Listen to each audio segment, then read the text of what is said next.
Joining us now to talk about the province's reopening plan is political analyst Keith Leslie.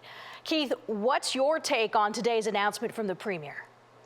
Well, the first thing that caught me, I was really surprised by the fact that Premier Ford wasn't ready to increase the minimum number of shots, from 2 to 3 for a vaccine certificate. Sure. There's such a massive push on to get more people vaccinated. Why wouldn't we want to get that up to 3? The majority of people now have that third shot. The majority of people eligible have that booster. I also thought it was pretty weak on the Premier's fault to blame the previous Liberal government. He was asked, why are restaurants and bars being able to open now when surgeries, cancer and heart surgeries are still being delayed? And, he came back with, well, the previous Liberal government laid off 1,600 nurses.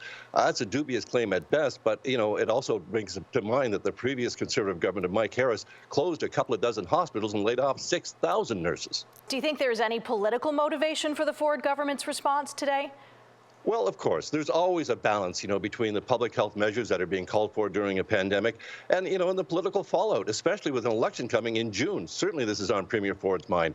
But a lot of people are asking that very question. Why are you easing restrictions now or, in a couple of weeks when hospitalization and ICU admissions are still increasing, albeit at a slightly lower rate, but they're still increasing, and they're not expected to peak until mid-February. Even Dr. Moore says February is going to be very difficult for hospitals. Why are they doing this? At this point, politics.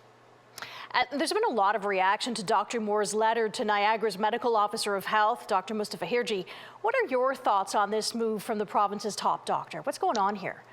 Well, Dr. Moore seems to be carrying out the wishes of his political masters in this case. I mean, he says he's worried that there's not a consistent and persistent messaging that one of the medical officers of health goes off on his own.